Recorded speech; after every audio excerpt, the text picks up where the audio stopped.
Christ, I muttered to myself as the first flakes of snow started to fall. They gathered in fuzzy clumps over the windshield before my wipers cleared them away. I'd been waiting for 20 minutes now in my sister's driveway. Had I chosen to wait inside with her, I'd have been dead by now thanks to her two great cats. Cute little devils, but murdered to my sinuses. Puffy eyes and a clogged up throat. That's just what I needed. Every Christmas, our family made the annual trip to my grandparents' cabin tucked away in the woods of Hope, Alaska, and I'd hoped to beat the heavy snowfall that was forecasted. Since my sister's license was suspended from a DUI, here I was, a hostage to time, with my finger tapping anxiously on the steering wheel. When my mother had asked me to be the one to grab my sister, I had honestly dreaded it from the start. It wasn't that we hated one another, we just weren't as close anymore. After decades of constant arguments and bitter disagreements, we became distant and our relationship fizzled. Yes, we were siblings, but it felt more accurate to call us the residue of what siblings once were. Finally, like the gates of Valhalla, her front door opened, and out she came. Her hair was forest green. The last time I'd seen her, it had been white. The time before that, it was violet. "Got everything?" I asked as she clambered her way into the passenger seat. "Mm-hmm," she responded as she adjusted her glasses and stuffed a few bags into the back seat. And just like that, we were off. Hope was about a 30-minute drive, and it didn't take long for the awkward silence to inflate between us. It didn't help that the radio didn't work in my car and that the broken auxiliary port made your music sound like it was having a seizure. By the time we reached the turnoff for Hope Highway, the road was turning into a thick white sheet. Thankfully, on Christmas Eve night, the long stretch to Hope's small community was quick and vacant. The cabin was tucked away in a fortress of trees 5 miles off the main road. As I made the turn, my sister cracked the window, pulled out a blunt, and lit it with her lighter. "Want a hit?" she asked. Snow crunched beneath us. "Not while I'm driving." "It's a straight path. We're practically there already." She took a drag and blew it out the window. "I just want to focus on this, alright?" She huffed and pushed up her glasses. "If you're that worried, maybe slow down a bit then." There was the jab, a piece of bait to lure me into another fight, but I wasn't going to bite, not this time. She could live with us getting there faster. The drive was almost over, and soon I'd be in a warm living room with my feet up, a spiked eggnog in my hand, and Bobby Helms' Jingle Bell Rock in the air. I could already hear my Uncle Jed spouting off one of his crude jokes. Why does Santa Claus have such a big dude? My sister shrieked, jamming a finger into my side and whipping my mind back to the windshield. The car had just finished winding around the thick trail. The large body of a reindeer stood on our path, eyes wide open and blank. It didn't move as the high beams found it. Snapped into a panic, I twisted the wheels in a desperate swerve. The car veered greasily to the side in a fine spray of slosh.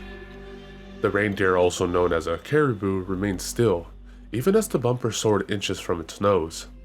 We came to a crunching halt off the main path. "Jesus," I sighed. Blessed was relief. "Did we hit it?" "No," my sister said, leaning out of the window to check, while exhaling another plume of smoke. I wound the steering wheel back around and pressed on the gas.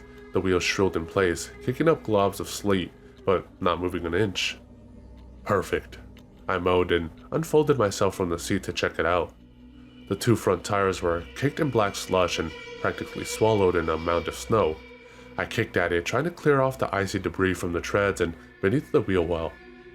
When that tired me out, I resorted to scraping it off with my fingers. "Screw off, Prancer," I heard my sister call toward the dark silhouette of the reindeer, its antlers like gnarled fingers reaching for the treetops. Then she made a sort of a startled yip, followed by a "What the fuck?"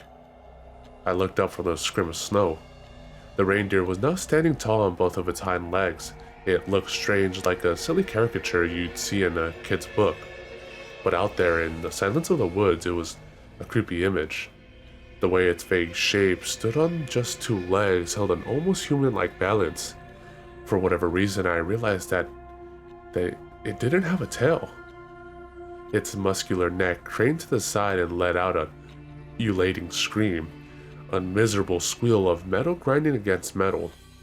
My legs were ice sculptures, cementing me to the spot as the shriek quieted to a succession of wet grunts. The reindeer dropped to its original posture and stomped heavily. Puffs of white vapor and strings of snot vented from its nostrils. I was no hunter, but it didn't take a lot to tell when a pissed-off animal was about to charge. I leaped for the driver's seat, pulled the door open and slammed it shut just as the muffled thud of hooves reached me. Antlers scraped the door as its large body practically flew over the patch I had just been standing in. Fast. Very fast. My sister screamed as the large bulk of its frame wound back around and charged again, this time shattering the headlights and submerging us in darkness. "Just go already," my sister hollered in my ear. "I'm trying, goddammit," I hissed. The wheels continued to spin helplessly. We were trapped. The creature charged again, this time nailing the window.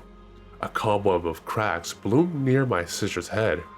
I searched for anything, literally anything that I could use as a weapon. I was never really a gun enthusiast, but at that moment I have shaven my head and joined the secular monks if it meant having a Glock in my hand right then and there. After rattling the car once more, the reindeer finally appeared to lose interest and disappeared amidst the cluster of trees. Granted some time to breathe and think, we phoned our dad and told him about the situation. He was going to come down in his pickup and get us unstuck and out of this mess. I looked over at my sister, who was taking long and steady breaths between her fingers. "Are you alright?" I asked. "What do you think?" she grumbled. "I told you to slow down." Another jab, and this time I wasn't going to have it. "You want to be useful?" I yelled. "Get out there and push." "No? Then shut the hell up. I don't need it right now."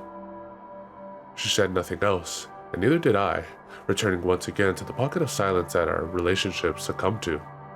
The sooner Dad's headlights peeked in the distance, the better. Suddenly, she rolled down the window. "What are you doing?" I asked. "Shh," she pursed her lips. "Just listen." Humoring her, I waited, and sure enough, the sound reached me too. The quiet voice of a little girl coming from outside. "Somebody," it whimpered. "I'm lost. Please help me. I'm lost." My sister unlocked the door and motioned to open it. I grabbed her wrist. "What are you doing?" she snapped. "There's someone out there." "Just wait a second. It's weird, isn't it?" The voice continued to whine, choking between sobs and pleading for someone, anyone, to help her. I didn't like the way it sounded. The same lasting drawl between words, the same weeping sounds, like someone was hitting repeat on a speaker. Something wasn't right, and my instincts were hoisting red flags left and right. Then my sister looked at me, and her expression warped into shock. She flung back, pinning both shoulders against the interior. Things that sounded like words bubbled up, but didn't quite make it out of her throat. I turned and saw what was looking at me. It had the face of a man, surrounded by the mottled fur of a caribou's body. The skin was a mummified brown color, wound tightly around its long skull like old, crinkled leather. Snowflakes landed upon its wide expression of the eyes and melted into the dark membranes of its pupils. It circled the car, bobbing its antlers and fogging up the windows as it peered inside. My heart shook the walls of my throat. I locked eyes with my sister, unable to say anything behind the sheer disbelief. I should have grabbed my phone, snapped a photo, recorded a video, anything, but my thoughts were jangled. It then let out the same horrible scream, but I didn't see its tight, contorted lips open. The sound was coming from its neck. Small, fleshy orifices flapping open like mouths were converting the high-pitched shrill into the mimic cry of a little girl. "Help me. I'm lost. Help me." Headlights glazed the area. My father's pickup came into view, paving its way down the path. The reindeer, or whatever the fuck it was, ran off, vanishing once again into the snow-covered thicket. Nobody believed us. Why would they? If anybody had told me that story, I would have assumed they were hopped up on some crazy psychedelic. But the reality of what I saw was cold, and it's something I still to this day can't fully swallow. Instead of sleeping that night, my sister and I did some research that led us to the myth of skinwalkers, beings of some sort, capable of mimicking voices and disguising themselves as animals to lure people in the woods. After reading other accounts, there wasn't a doubt in my mind what we'd witnessed out there. Every so often that night, I'd stare out the window and eye the yard, wondering if I'd see that leathery face watching from the tree line. Neither I nor my sister ever made that trip again, much to the frustration of my family. But there was a silver lining. She and I have never been closer.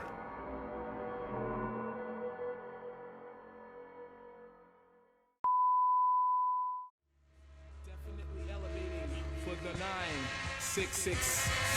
The ill suicidal libel to take titles and make vital signs, but not like no cancer. Answer, there's no chance to advance to ya. Kuya got blazed through ya. The great super science, applying pressure, I desecrate with double O's and bubble foes while I cut you, bro. I juggle flows that goes ballistic, reminiscent of exquisite cannibalistics and a sadistic doctor. My